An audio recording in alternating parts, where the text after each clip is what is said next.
Und ich muss sagen, wenn ich das Zeug führen nehme, weil ich halt erst seit ein paar Jahren das überhaupt machen darf, weil ich bin ja eingebürgert seit ein paar Jahren, bin ich immer voll, also ich gehe da voll rein.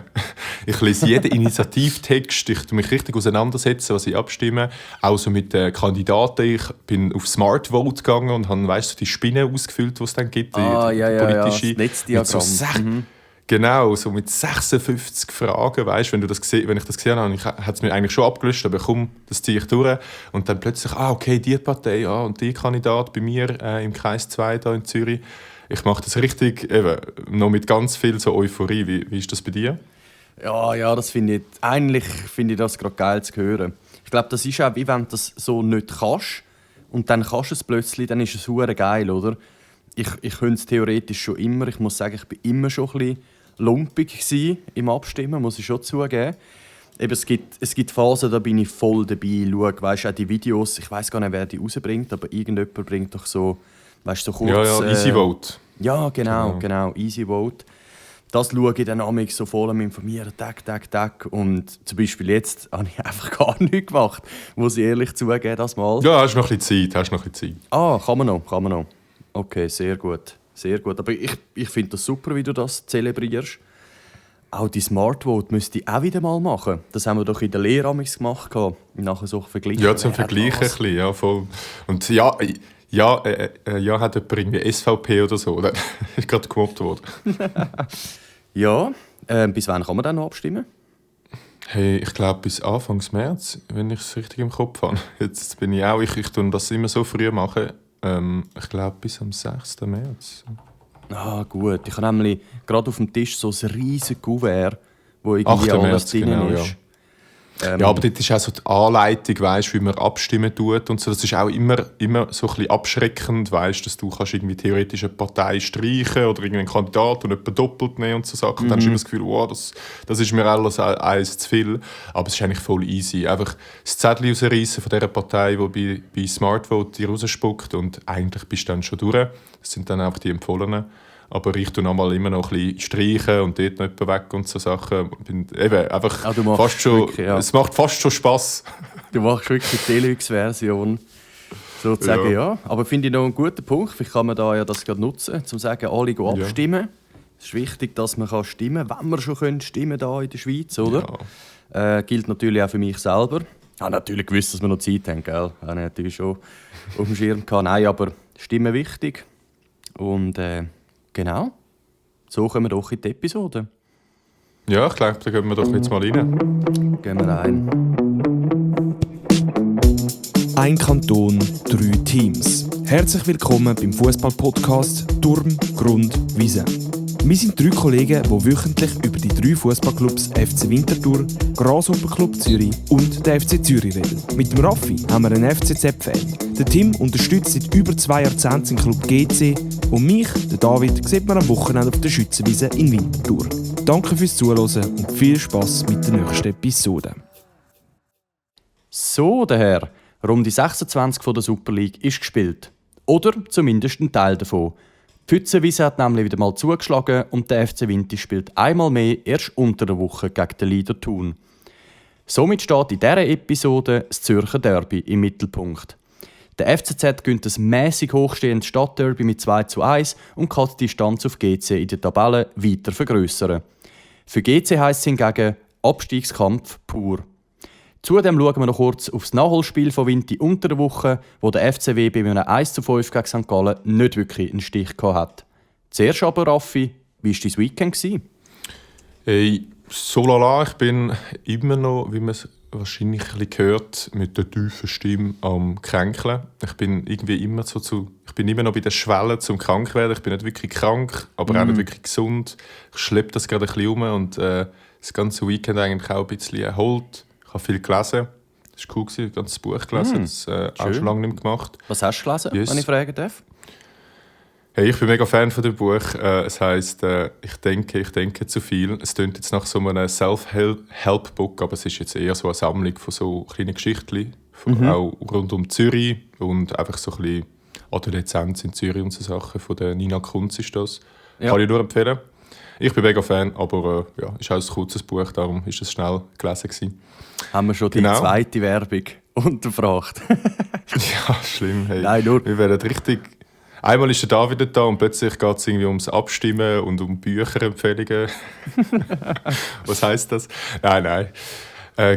Genau. Nein, und dann habe ich es auch noch ins Yardbird geschafft, wo ich wieder meine Platte aufgelegt habe, den ganzen Abend, am Sonntagabend, also gestern. Es war auch schwer, wieder mit dem, viel zu viele Platten wieder mitgenommen. Mhm.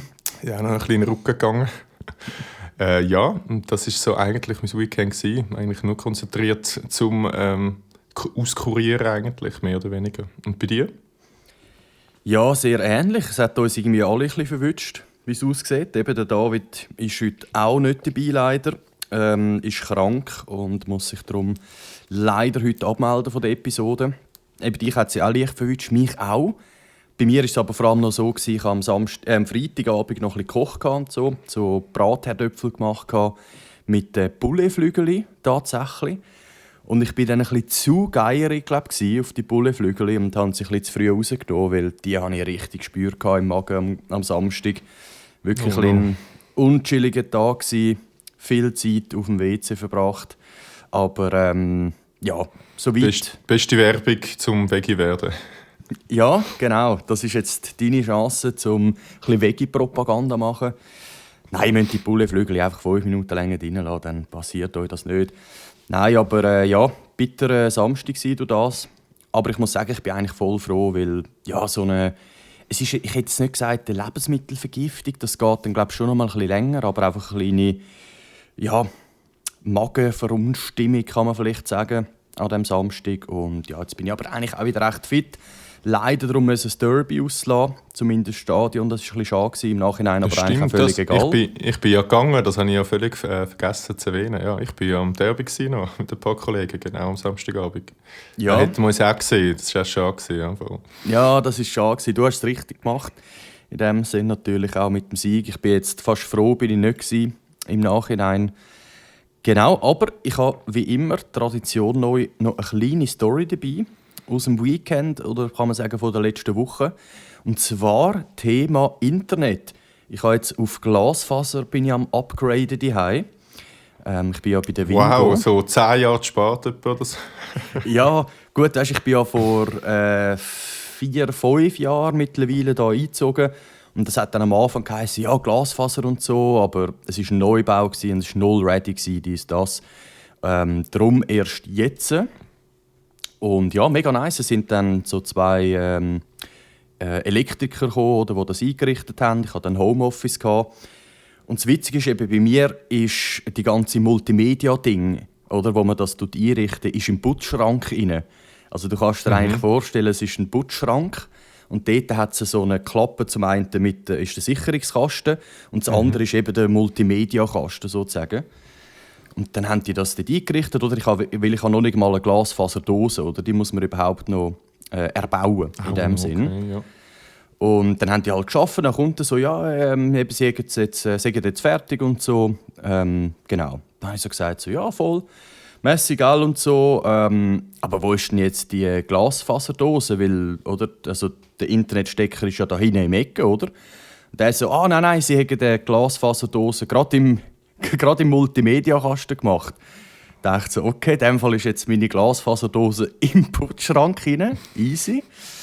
Aber gut, mit dem können wir schon arbeiten. Jetzt musst du das 20 Meter Kabel ziehen. Nein, jetzt kommt es eben. Das Gute ist, in diesem Putzschrank, in diesem Multimedia-Ding hat es auch eine Steckerleiste. Da dachte ich, ja, okay, dann ist jetzt halt mein Router dort rein. Ja, ist jetzt nicht so geil zum Strahlen, aber machen wir so, oder? Dann habe ich aber gesehen, Alter, der Multimedia-Kasten ist so eng, der Router passt dort gar nicht rein. Und dann dachte ich, ja gut, dann muss jetzt wohl der Router wirklich offen in diesem Putzschrank rein, wirklich, weißt, neben dem Besen, neben dem Staubsauger, halt dort irgendwo rumstehen, oder? Und dann wollte ich ihn einstecken und dann habe ich gesehen, Alter, der Stecker ist zu dick, um in die Steckerleiste rein. Das heisst, ich kann den Stecker auch nicht dort einstecken. Da dachte ich, ja, easy, Alter, super Sache. Wie mache ich jetzt das? Das heisst, ich muss eigentlich ein Kabel ziehen aus dem Putzschrank raus, meinen Router zu installieren. Riesenseich. Und ja, das Tüpfchen auf dem I war jetzt heute freigeschaltet worden. Da dachte ich, komm, jetzt soll ich den einfach mal einstecken, so, dass er einfach mal funktioniert. Und dann muss ich halt schauen, wie ich das löse. Und er geht nicht. Also, genau. Eine coole Sache. Danke Wingo an dieser Stelle. Das muss ich dann auch alles noch klären. Die nächste Werbung. Genau. Nicht zu Wingo. Nein, ich muss eigentlich sagen, Wingo war super. Aber, ich kann auch Wingo, ja. Ja, jetzt ist mein verdammter Router in diesem Putzschrank rein und halb auch nicht. Und das ist ein völliger Blödsinn. Also, ich habe nur noch ein geileres Setup in meinem Leben mal erlebt, nämlich im Gang draussen. Also, was du gerade beschrieben hast, einfach so im Gang. Und alle Nachrichten so, das kann nicht sein. Da bin ich so schauen und habe einfach so 4 Router gesehen von 4 verschiedenen halt Nachbarn, die auch dort einfach so stehen. So, also im Stegenhaus, meinst du? Im Stegenhaus, ja. Aha, was? Haben sie einfach so das Zeug irgendwie gemacht, das Multimedia-Ding, das du da erzählst, oder einfach so die Buchsen, ja. Ui, okay, ja, dann noch lieber im Putzschrank, ja. Dann lieber im Putzschrank, gell? Ei. Genau, vielleicht gibt es da dann ein Update, aber heute müssen wir noch mit der langsamen Leitung aufnehmen. Funktioniert ja aber auch gut, von dem her. Ja, von langsamer Leitung, glaube ich, gehen wir in den ersten Match. Genau. Nachholmatch von Vinti, wo man da, ja, ich glaube, nicht relativ schnell abhandelt. Auch für jeden Vinti-Fan, der da noch zuhört. Genau. Dort hat aufgrund, oder, ein Nachholspiel gegeben aufgrund von schlechtem Rasen. Das hat sich auch mittlerweile nicht verbessert. Am Wochenende ist ja auch ein Spiel gegen Thunia abgesagt worden aufgrund des Rasen. Wo wirklich richtig, also hat richtig ausgesehen wie so ein Bolzplatz, aber das ist ein Super League-Stadion, hey, das ist crazy. Genau, aber zum Match gegen St. Gallen noch, es bleibt nicht so viel zu sagen, außer dass es zwischenzeitlich mal 4-0 gestanden ist. Also da sind wirklich die Stärkenverhältnisse relativ klar verteilt. 5-0 sogar? Also, schlussendlich 5-0, ja, sogar, genau. Und dann eben noch ein Göllchen vom Schneider, aber that's it. Also, ja, ich weiss noch, wo das angefangen hat, ist glaube Hoffnung gewesen, oder David hat auch noch geschrieben und man ist irgendwie, oder wenn man an der Schweizerwiese spielt, trotzdem noch ein bisschen mit mehr Selbstvertrauen gefühlt und denkt, vielleicht kann es ja klappen. Man hat ja den Shitrasen. Aber ich glaube, wenn ich auf die Aufstellung schon geschaut habe, dann habe ich einfach gedacht, so, hey, so ein Volk, so ein Görtler, so ein Bukalfa, das ist ein schwieriger Name, auch wenn ich sonst mit Namen zu tun habe. Witzig, weißt, ich habe gedacht, das ist einfach ein anderes Kaliber, das St. Gallen. Das hat sich ja dann auch gezeigt, genau. Und, ja, völlig. Ja, also, völlig. Ja, aber nochmal 5 Goals, also irgendwie, die ganze Liga schenkt dem Vinti irgendwie die Goals ein und mittlerweile sieht es einfach schrecklich aus. Also sie haben nicht mal gespielt ja, am Wochenende und minus 43 Torverhältnis. Also das ist ist unglaublich. Und eben jetzt in so einem Match wieder, wo ich auch gedacht habe, ich meine, eben auf dem Herdöpfelacker, auf der Schütze, das kommt sicher eher Vinti zu gut, hätte ich jetzt gesagt. Aber ja, am Schluss bekommst du dann gleich wieder 5 Goal über von St. Gallen, völlig verdient.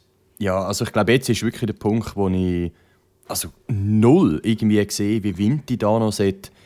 Also weißt du, jetzt auch die letzten 3 Partien gegen den FCZ, wo sie schlecht in Form, 3-0, völlig klar, gegen IB, am Boden unten, 6-1. IB hat schon wieder verloren, oder? Sie gewinnen nur gegen Vinti, aber dann geht es 6-1. Jetzt Vinti 5-1, Vinti gegen St. Gallen 5-1, das ist wirklich... Wow. Man fast schon wahrscheinlich froh sein als Vinti-Fan, dass das Spiel abgesagt worden ist am Wochenende.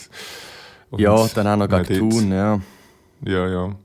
Nein, also eben, ich sehe irgendwie auch keinen Ausweg mehr und wir reden ja nicht einmal mehr irgendwie ob, sondern wie, in welchem Setting eigentlich, ob es da noch einen Negativrekord gibt oder da irgendwie mehr Goals bekommt oder dass man irgendwie die 100 noch voll macht mit Gegengoals und so Sachen. Ja, es ist noch Zeit, aber das ist, ja, wie soll man sagen, traurig. Ich weiß auch nicht. Es ist wirklich ein bisschen traurig. Ja, es ist alles Challenge League-Feeling, oder? Eben das mit dem Stadion, mit dem Rasen, mit dem Resultat, mit der Tabelle. Wenn ich jetzt gerade sehe, ich meine, GZ hat eigentlich nur einen Sieg mehr geholt als Vinti. Aber ja, so rein vom Feeling ist halt Vinti schon ganz klar. Ja. Also da muss jetzt wirklich ein Wunder passieren, so bitter wie es ist. Und Ja. ich meine, letzte Saison haben wir ja noch das grosse Glück gehabt, auch für unseren Podcast in dem Sinn, dass GC und Vintis noch geschafft haben, Yverdon auf den 12. zu setzen am Schluss, oder? Aber jetzt einer von beiden Minimum wird absteigen und wahrscheinlich Ja, wird's leider es fehlt das Vinti sein. Yverdon, genau, ja, leider. Ja, hey, also von den Punkten her lässt GC ja irgendwie die Tür noch ein bisschen offen. Eben, wie du gerade gesagt hast, einer von denen wird es wahrscheinlich schon verwutschen. Und das ist auch, ja, aufgrund von Spielen, wie jetzt sie am Wochenende hatten, das Derby. Ich glaube, da gehen wir doch eins über. Das letzte. Genau. Ja, boah. Nein. Oder wenn wir gerade aufhören. Also, hey, schön. Nein.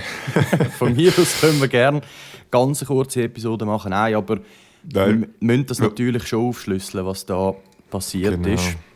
Ich war ja im Stadion. Genau, ja. Das war eine ganz interessante Stimmung. Auch so, es war ja GC-Heim.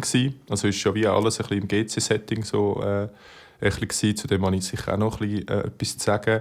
Aber vorher ist es vor dem Match gegangen, weil wir sind noch vorher essen schnell und dort natürlich das Gespräch was tippen die, was meinen ihr?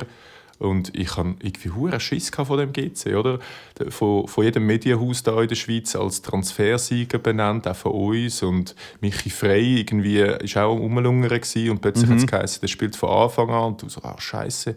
Und ich habe wirklich gedacht, es ist realistisch, dass es da so einen Kantensieg gibt, oder? Also wirklich so, jetzt GC greift jetzt da und so. Wie war es für dich vor dem Match gewesen? Ja, also so Kantensieg habe ich jetzt schon nicht erwartet, aber grundsätzlich bin ich eigentlich recht positiv gewesen. Also ich habe die Aufstellung wirklich relativ optimal gefunden. Es sind wieder alle Neuen hinein, ausser Diab ist zurückgekommen, Köhler ist ins Mittelfeld gerückt. Frey, wie du gesagt hast, wieder von Anfang an dabei gewesen. Ich habe mich auch gefreut, dass der Krasnitschi wieder über rechts kommt, Meier in der Mitte. Also ich bin wirklich mit einem recht guten Feeling dort rein.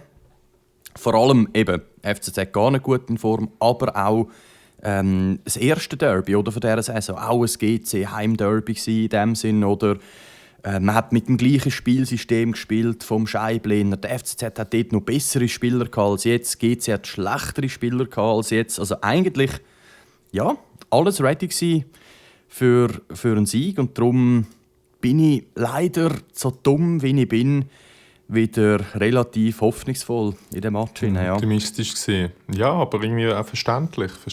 Und ja, auch so hyped ist der Stadionsprecher auch in den Match hineingegangen. Der hat rumgeschrauen. Und ich habe das so lustig gefunden, der Unterschied zwischen der Energie von dem Typ, wo so alle die GC-Leute ansagt und sagt, jetzt holen wir den Derby-Sieg, unser GCZ, was auch immer. Und wirklich in der, also ich bin fairerweise ihm angehockt, ich habe noch einen Kollegen ein paar Tickets bekommen dort, sonst würde ich mir das jetzt nicht gönnen. Und aber auch sonst im Stadion, wenn ich das beobachtet habe, also es hat wie niemand irgendetwas ausgelöst, weißt? Ich stelle mir vor, irgendwie, das ist auch vielleicht ein Schweizer Ding, dass man für sich auch nicht so richtig hypen lässt, weißt? Man ist dann so, weißt, der schreit da ein bisschen rum und so, wann geht's los mit dem Match? Aber das ist wirklich, niemand ist da so, also er hat so rumgeschrien, als würden jetzt alle so aufstehen und klatschen und let's go und so, aber wirklich alle dort einfach so, kommen, zeigen mal ein bisschen etwas da. Ja. Abstiegskampf, Super League, ja. Aber beim Goal von GC war es für mich am krassesten gewesen. Das ist so Will Greg's on Fire, oder wie heisst das? Ist dann sofort gekommen, nachdem, ich greife ein bisschen vor, aber wo der Plan noch das 2 geschossen hat. Und es hat in dem schon einfach so nichts ausgelöst gefühlt. Also ich habe natürlich schon, die Kurve ist natürlich schon am Ausrasten gewesen, aber das wäre jetzt auch so. Aber ich habe gedacht, so, sind alle einfach am Hocken und es macht und so. Es interessiert irgendwie niemand, was da...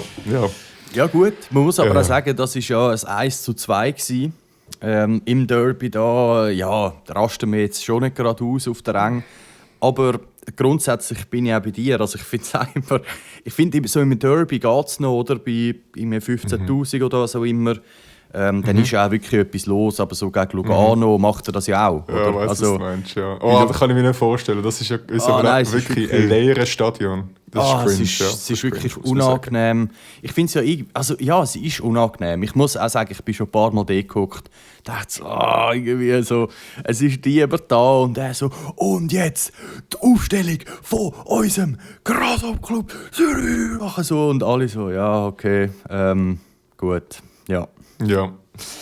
Und ich finde es immer noch geil am Derby ist immer, wenn dann das GC-Team kommt und GC halt hostet oder die Heime ist, dann ist immer Zeugkurve Nachnamen, die sie den GC-Spieler geben, die mit H anfangen und Husohn, also der Hurensohn ist immer lauter als die und da muss ich eben auch sagen, da ist die FCZ-Kurve immer ready, oder? Es sind viel mehr ready. Oder wenn so, keine Ahnung, wenn Spieler reinkommen und so, da finde ich auch ein bisschen Kritik bei GC, muss man schon sagen.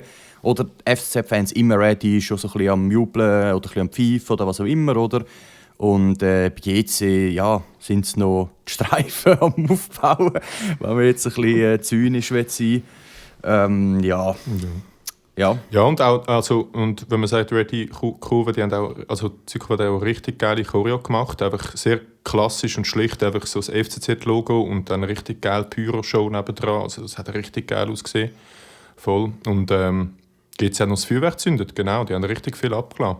Ja, voll, hat recht geklopft, auf beiden Seiten, ja voll. Ja, und ich glaube, das ist so ein bisschen vor dem Match, ich glaube, da gehen wir rein, oder hast du noch irgendetwas?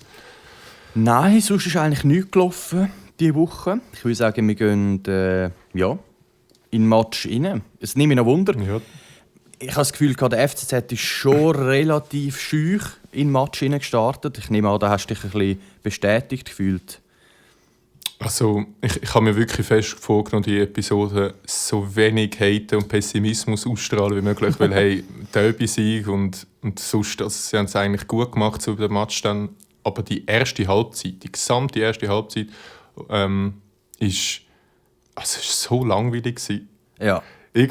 Am Schluss von dieser Halbzeit, in der Pause, habe ich zu meinen Kollegen übergeschaut und gesagt so, hey, also ist ja einfach langweilig da rein, weißt? Es ist wirklich grottig gewesen und was mir aufgefallen ist, die ersten, glaube ich, so 15, 20 Minuten ist der Ball wirklich gefühlt länger im Aus gewesen als im Spiel. Also ich glaube mehr so Einwürfe gesehen als irgendwelche Angriffsphasen oder so irgendetwas. Also es ist wirklich einfach nichts gewesen, wirklich, ja. Ich glaube am besten beschrieben sind noch ein paar Amis noch vor uns gehockt dort im A, so of course. Sie sind viel zu spät gekommen. Sie sind viel zu spät oder war endlich der Will Ferrell dort gewesen, wie versprochen? Hast du Will Sie sind ein bisschen jünger als der Will Ferrell, aber die sind dort gehockt und ich habe nur gesehen, dass sie irgendwann sind etwas trinken, also eben spät gekommen, dann etwas trinken holen und dann haben sie einfach so gegoogelt, so Letzigrund-Stadion No Alcohol. Ah, nein! Weil die sich natürlich den hohen Grottenkrieg Super League wollen schön trinken, aber es ist ein Hochrisikospiel, es gibt keinen Alkohol im Letzigrund, aber das habe ich noch lustig gefunden, weil ich dachte, ja, für einen neutralen Zuschauer jetzt das zuschauen, das kann man irgendwie nicht machen, ja. Aber nein, Zürich ist, also beide Teams, ich habe einfach das Gefühl gehabt, die sind einfach nur lange Bälle und eben viel einfach nicht irgendwie kassieren, langsam, also niemand hat Fußball gespielt, jeder hat wie so negativ Fußball gespielt eigentlich. Der Mourinho wäre stolz gewesen, genau, ein bisschen so. Ja, es sind einfach, glaube, zwei richtig verunsicherte Teams gewesen, oder? Wo, glaube, in erster Linie, das hat der Scheibe auch ein bisschen umgestellt seit dem Luzern-Match, habe ich das Gefühl, dass man ein bisschen mehr darauf schaut, ja, eben in erster Linie jetzt mal kein Goal bekommen und ein bisschen aus einer starken Defensive aufbauen. Und beim FCZ hat es, glaube ich, nicht gross anders ausgesehen. Und eben, ich muss auch sagen, die spielerische Qualität war so schlecht gewesen. So schlecht.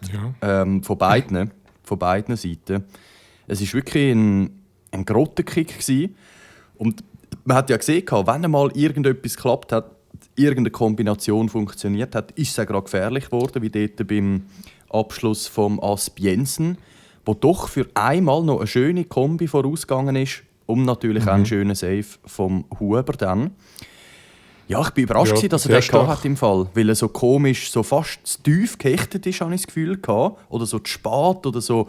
Weißt du, er ist wie so umgekehrt statt gehechtet, hat ihn dann aber perfekt übergelenkt.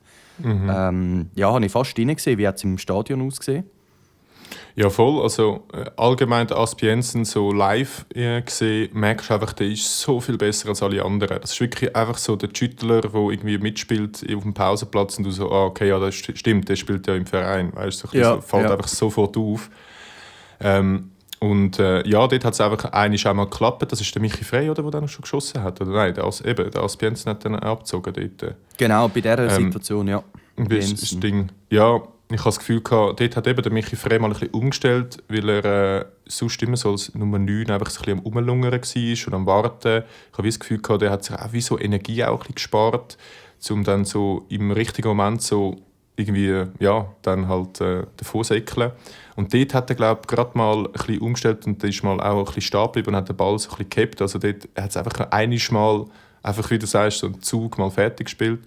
Und im Stadion habe ich auch gedacht, okay, jetzt geht er rein, weil GC ist irgendwie auch ein bisschen präsenter gewesen. Hat auch so gerade in den ersten Minuten. Voll. Zürich hat sich da müssen finden. Hey, und ich glaube, gerade ein paar Minuten später aus dem Nichts, wie ich finde, weil GC hat es fast in dieser Anfangsphase mehr verdient und dann eben so als Benson rein hat gerade so gut auch reingehen können. Aber wirklich aus dem Nichts kommt dann das 1-0 ja vom Reverson, wo also ich konnte es fast nicht glauben. Es ist wie so nichts gelaufen, du bist wie aus der Kalten verwünscht worden. So, da wird noch Fußball gespielt, stimmt. Und der Kamberi irgendwie mit einer wunderschönen Flanke, mit einem schönen Kopfball. Und du bist einfach so, okay, wow, gut, wir nehmen es. Aber wirklich aus dem Nichts. Ich glaube, jedes Goal, kann man schon vorwegnehmen, ist aus dem Nichts gefallen, im Derby. Ja, das zeigt dann einmal das Niveau von dem Match. Aber ich habe mir auch aufgeschrieben, ja, es ist völlig aus dem Nichts gekommen. Ich finde eben auch, bis zu dem Goal hat das GC nicht schlecht gemacht. Sie haben jetzt auch nicht super tolle Chancen erspielt, aber sie sind schon besser gewesen. Und ja, dann aus dem völligen Nichts. Und ich glaube, das ist halt so ein Match, oder? Ein Derby, beide verunsichert. Der das erste Goal macht, das gibt einen harten Boost. Und ja, ab diesem Zeitpunkt ist nachher auch der FCZ einiges stärker geworden. Und GC verunsichert. Und ja, aber wie du auch sagst, krasse Flanke vom Kamberi, hure schön. Nicht gewusst, dass er das drauf hat. Und der Reverson halt auch völlig allein gelassen, muss man sagen, in der Verteidigung. Da merkst du, wenn der Diaby nicht dort ist, zum Ball wegköpfeln, gerade irgendwie anders beschäftigt ist, dann wird es schon gefährlich. Und ja, das Diaby ist für mich auch. Diaby ist in dem Match recht beansprucht worden, finde ich, auf vielen Positionen. Plötzlich habe ich ihn einmal weit vorne gesehen, natürlich bei Standards oder so, aber der ist immer wieder, glaube ich, vielleicht auch mit dem Köhler, da ein bisschen am Abwechseln gewesen, ich weiss es nicht, aber der ist recht überall auf dem Platz und ich habe schon gefunden, der Sieg muss natürlich dorthin sein, oder? Und muss die Verteidigung in dem Sinne eigentlich leiten, aber hat wir das, glaube ich, nicht wirklich können oder dürfen oder eben einfach überall ein bisschen beansprucht gewesen, der Diaby da. Ja, er ist ein mega guter Verteidiger, wirklich ein mega guter Verteidiger, finde ich. Aber er ist sicher nicht so ein guter Organisator wie jetzt. Ich finde, der Köhler hat das viel besser gemacht in St. Gallen. Dort hast du wirklich gesehen, wie er dirigiert und die Leute anweist und so, weißt, wirklich Organisation reinbringt. Das hat der Diaby, finde ich, noch ein bisschen weniger. Ich glaube, in so einer Rolle muss er noch ein bisschen reinwachsen. Und das hat genau gefehlt. Wenn ich das höre, vielleicht ist das der Scheibe, der es vercoacht hat und gesagt hat, hey, der Köhler macht das so gut, der kann das doch gerade dann für die ganze Mannschaft machen, irgendwie dort auf dieser defensiven Mittelfeldrolle oder so. Mit so Rückenzeichen wie im Beachvolleyball. Ja, oder eher einfach so, hey, nicht nur die Verteidigung, sondern die ganze Mannschaft ein bisschen dirigieren und so, aber das war vielleicht ein bisschen too much gewesen. Man weiß es nicht, aber so, muss nicht gerade heissen, ja. Ja. Hey, und ich glaube, die erste Halbzeit können wir vergessen. Also ja, Zürich führt 1-0. Ich bin mir in der Sache dort noch nicht so sicher gewesen und dachte, okay, mal schauen, was jetzt die zweite bringt. Und es geht dann ziemlich schnell und es steht 2-0 und ich muss sagen, auch wieder aus dem Nichts und auch wieder wunderschön. Also, wo ich gehockt bin, ist es wirklich so eine komische Perspektive gewesen. Also es ist das Goal, das weiter weg dann von mir war. Und du siehst, der Ball segelt eigentlich am Goal vorbei, so Roberto Carlos-Style, und er geht dann trotzdem rein. Genau, ich habe es glaube nicht mehr geschaut. Ich habe keine Zusammenfassung mehr geschaut. Ich nehme mich wunder, wie es wirklich so war von dieser Perspektive. Von mir aus ist das einfach so, er wird länger und länger und langsam kommt er wieder rein. Und dann muss ich schon auch sagen, also das Erste, was ich gemacht habe, ist natürlich gejubelt und abgeklatscht.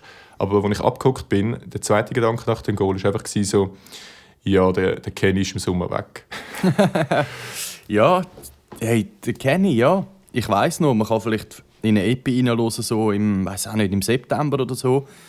Haben wir ihn teils noch gehatet als Stürchler ja, Holzer bezeichnet. haben wir ihn genannt. Ja, Stürchler, Holzer. Genau, Stürchler, Holzer, alles Wüste. Aber ich muss mittlerweile auch sagen, der hat eine krasse Schusstechnik. Wir haben es ja auch schon gesehen beim Freistoßgoal, das er da gezogen hat, gegen Vinti. Ich meine, das macht auch nicht jeder. Und auch da, ich habe wirklich müssen sagen, so souverän abgeschlossen, so perfekt, eben fast schon, wie du gesagt hast, Roberto Carlos-Teil, ins Eckli geschlänzt. Perfekt. Perfekt. Einfach, wie es ein guter Stürmer muss machen muss. Eine Chance, zack, überlegen, reinhauen. Keine Diskussionen.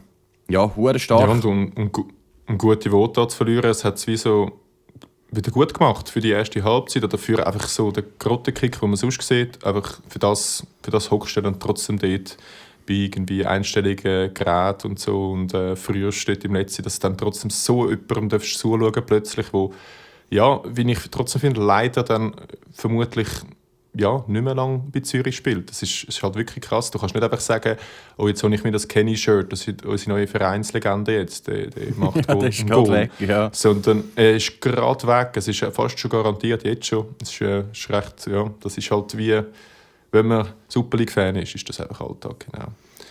Ja, und das Spiel hat sich dann wie so ein bisschen von dort an, glaube ich, ist auch wieder das mit GC wieder verunsichert. Ich habe fast gedacht, wow, jetzt kommt gerade das 3-0 und so.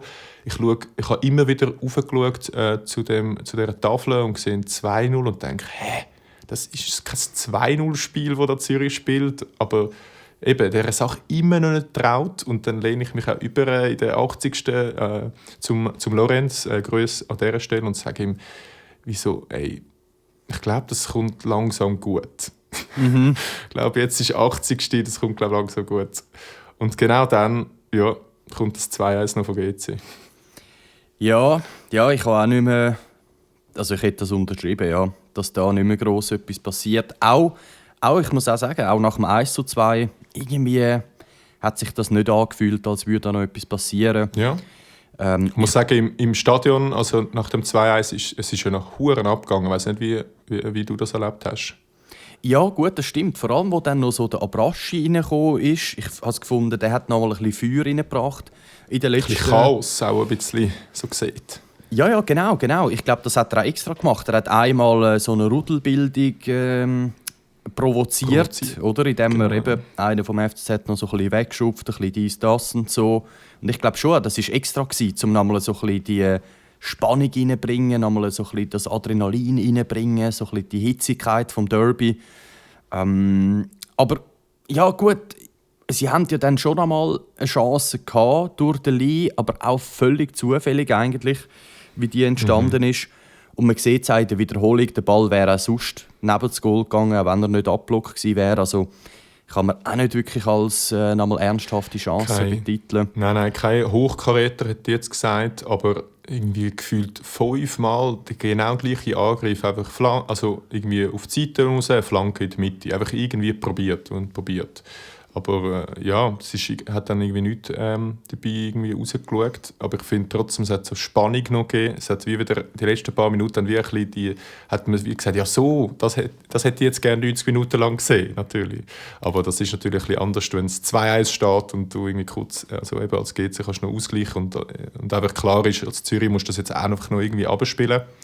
Und ich finde dann so sinnbildlich, so ganz, ganz, ganz am Schluss, also wirklich kurz vor Abpfiff, steht der Huber dort mit dem Ball in der Hand, fängt ihn noch kurz vor der Linie. Also er steht im Goal schon und ist wirklich so ein paar Zentimeter davon weg, wenn er es irgendwie verkackt, dass er den Ball, also weißt, so mit dem Ball im Goal steht oder so. Es ist wirklich so kurz davon gewesen, dass das noch ausgeglichen ist.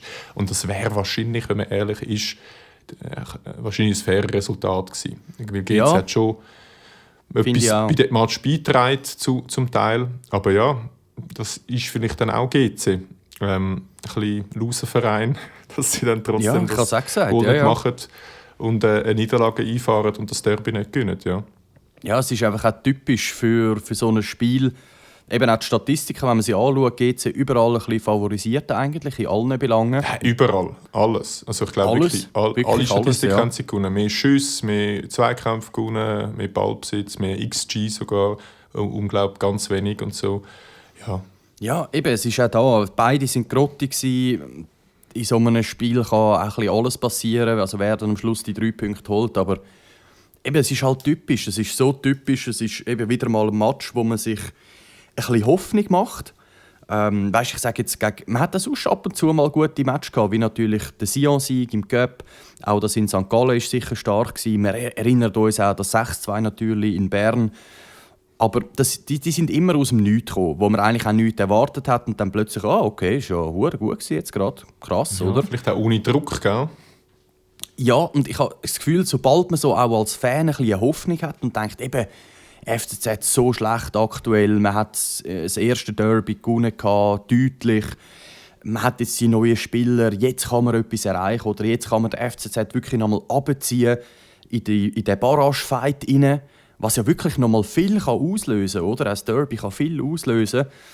Und ja, dann passiert halt das, was eigentlich immer passiert. Ja, dann verkackt man es einfach wieder. Man verkackt es einfach wieder mal einmal mehr. Ja. Ja. Hey, und zum glaub, so die positive Runde, die Lobgesänge noch für Zürich noch ein bisschen abschliessen da, weil ich glaube, das habe ich wirklich ein bisschen zu wenig gemacht in unserem Podcast. Also beide Stürmer treffen. Das ist schon mal super. Also, das kann nicht jeder Super League-Verein von sich behaupten sogar. Also da denke ich irgendwie an Basel oder so. Ja, stimmt. Huber stark. Ich bin mega nahe am Brechen geguckt, der richtig stinkig einfach auf der Bank geguckt ist. Vielleicht hat sie ihn wirklich angeschissen oder das ist einfach so, er hat vielleicht einfach Resting Bitch Face, ich weiß es nicht. Aber der ist sehr stark gewesen, der Huber in diesem Match und hat es auch gebraucht gegen so einen Asbienzen. Eben Kenny haben wir schon angesprochen, nicht mehr lange Zürich-Spieler, wie ich das wahrscheinlich so gesehen. Ja, leider. Schauen. Ja. Und hey, der Hack war auch hure stark. Den habe ich richtig gut gefunden. Er hat den Pass noch gemacht, auch fürs 2-0. Und auch sonst war der einfach präsent. Und kann man auch mal einfach positiv sehen, mal jemand, der gekommen ist, der wirklich gerade einen Instant Impact hat. Das nehmen wir doch gerne voll. Ja, ich glaube, vielleicht bei GC noch mal ein bisschen drauf schauen. Ich muss zum Positiv vielleicht noch herausheben. Auch in diesem Match finde ich, Diarra Suba hat richtig viel Schwung gebracht nach seiner Einwechslung. Hat ja auch den entscheidenden Ball gebracht beim 1:2.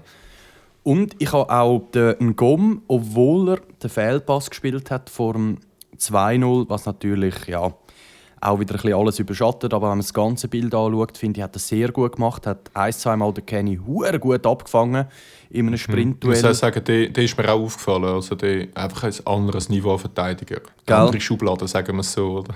Ja, genau, anderes Regal. Ja. Ist aus dem höheren Regal gekommen.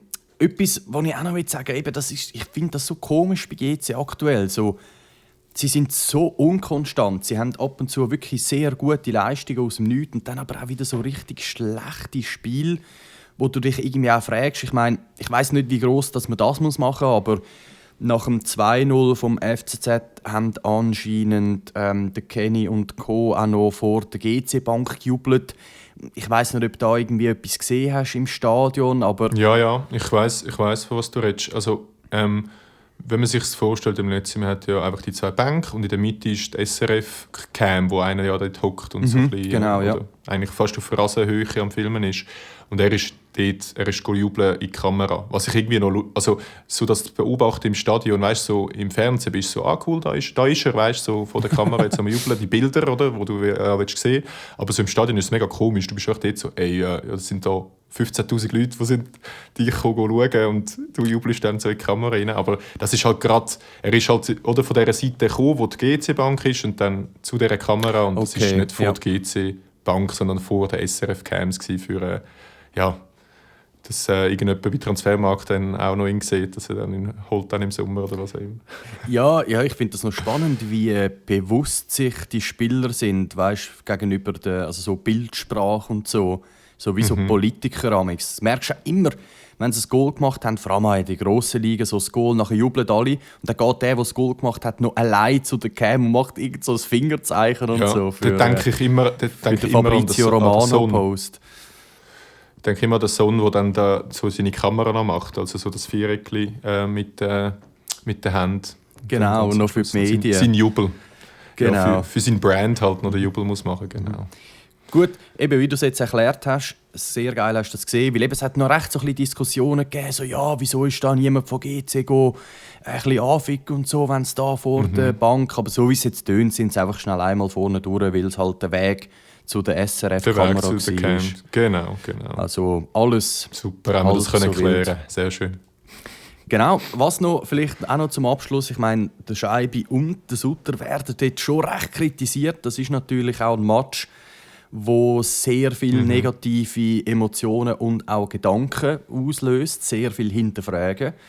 Und ja, man muss halt schon sagen, ich meine, man hat das Gefühl, bei GC ist die Saison alles besser, oder? Man hat so das Gefühl, hey, der Sutter ist da, hey, der Scheibe, cooler Trainer und so, lässig, Spielsystem, hey, man gibt jetzt sogar noch ein bisschen Geld aus im Winter, cool. Aber wenn man es anschaut, muss man dann halt gleich sagen, ja, man hat noch weniger Punkte als die letzten 2 Jahre, wo man in der Barrage gelandet ist. Also man hat sich verschlechtert. Und das Saisonziel war 10. Platz. Und da haben schon die Fans gefunden, ja, aber Bro, die 10. Platz, also come on. Und das erreicht man jetzt wahrscheinlich nicht mal. Ich glaube, GC sieht relativ, ja, wie der ganz klar heisseste Anwärter wieder aus für den Barrageplatz. Und ja, absolut, ja. Am Das Schluss, ist schon ein Ziel, ja. Vielleicht sind die Ambitionen schon ein bisschen zu tief gesteckt, aber wenn man trotzdem hört, 10. Platz oder wenn man uns jede Woche zulässt, finde ich, ist das wie fair. Das ist das GC von 2026 jetzt da im Februar. Aber ja, man muss sich trotzdem fragen. Man darf ein bisschen mehr Ambitionen zeigen, aber man darf auch mehr gewinnen. Aber ich glaube, es ist einfach ein Rätsel, ja. Wenn jeder wüsste, wie das geht, dann wäre es ja easy. Aber ja, es ist eine komische Liga. Es ist aber auch, ja, ich hätte jetzt auch ein bisschen mehr erwartet von dem GC. Vielleicht muss das alles ein bisschen noch marinieren, braucht einfach ein bisschen Zeit, oder? Es ist noch früh mit diesen neuen Transfersieger-Leuten. Michi Frey, finde ich, verkörpert das auch sehr gut. Jetzt auch gerade in dem Match ist ja zur Hälfte ausgewechselt worden. Weil ich auch das Gefühl hatte, der mag jetzt auch nicht so mega. Genau, und ist dann auch wieder, oder? Nach seiner Verletzung. Ich habe das erst interpretiert als, der spart sich das auf, um dann den Boost rauszuhauen, wenn der Ball dann richtig kommt.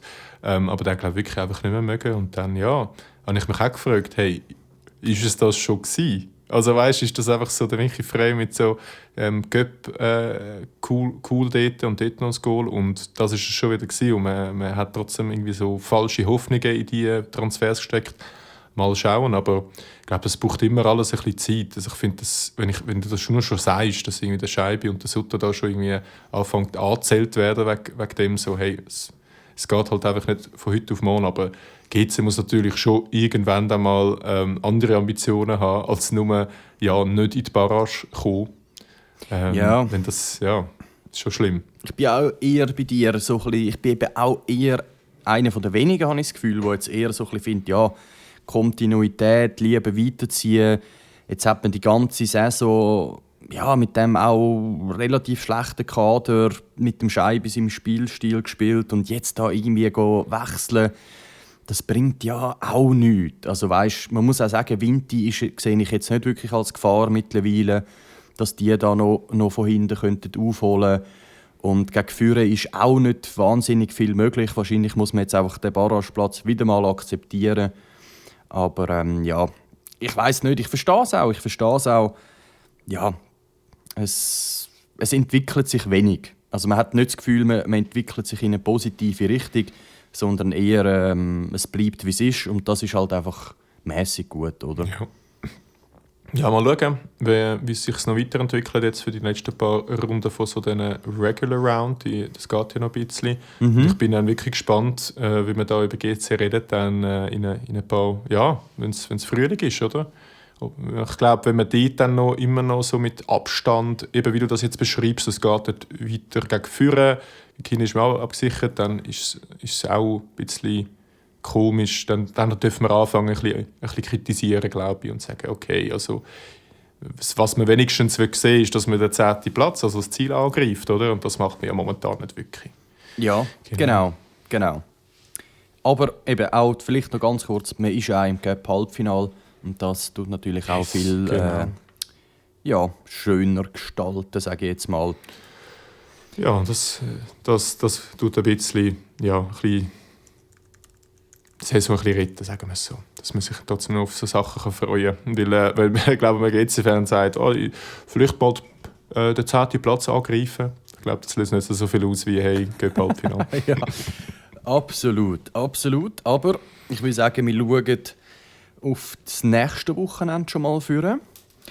Also unter der Woche ist ja nochmal Vinti gegen Thun das Nachholspiel. Das haben wir aber schon getippt und besprochen. Darum geht es dann gerade wieder weiter mit Vinti. Auswärts in St. Gallen. St. Gallen, das Ostschweiz Derby. Wow, das könnte ganz grusig werden. Ja, also eben das letzte Mal, wo sie sich getroffen haben, am Dienstag 5:1 in Vinti.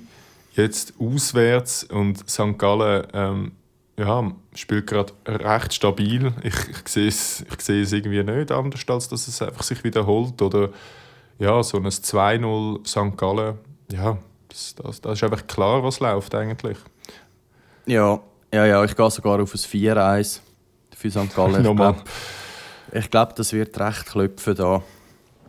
Bin gespannt. Aber wenn ich die Liga kenne, also vielleicht lassen wir uns, ich hoffe so wie, dass so die Zufälligkeit von der Liga jetzt da wieder ansetzt und dass trotzdem wir eigentlich gestraft werden, dass wir da jetzt einfach annehmen, dass es gleich so weitergeht, aber da kommt jetzt plötzlich etwas anderes. Aber eigentlich wäre das ich glaube langsam fast nicht mehr dran.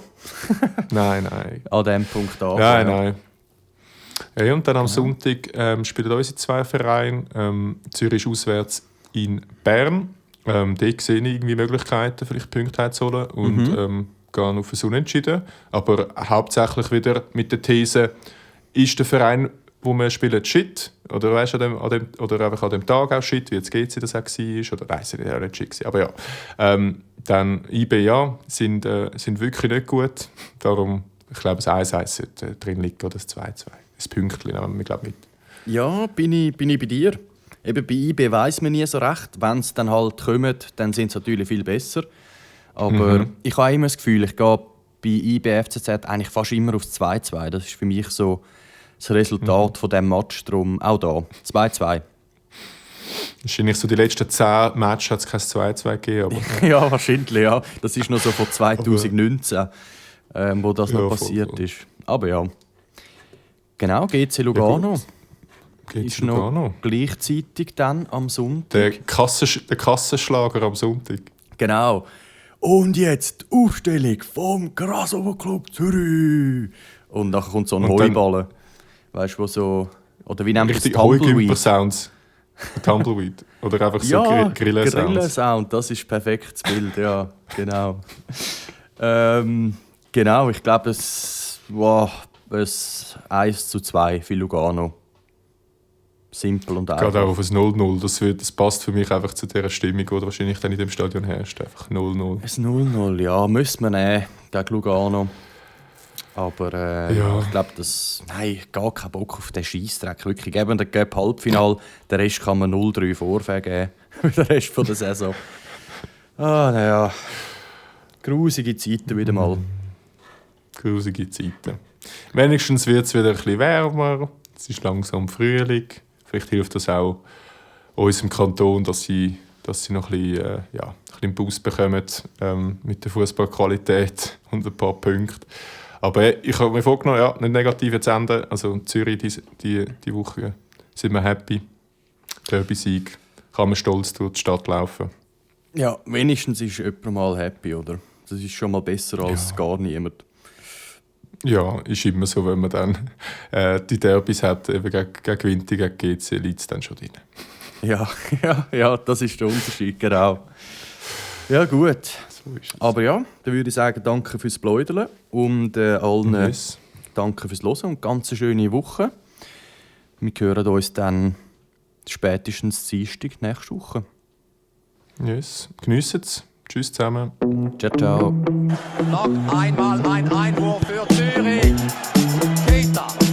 Stahl. Der Ball kommt zur Mitte. Tor! Julian Filipescu. Rekordmeister. Super League vom Rekordmeister. Für den Spack. Und jetzt ist die Schweizer Wiese geholt und jetzt haben wir endlich in der Super League endlich Kanton Zürich ein echtes Fußballstadion. Ich meine, was will man noch mehr?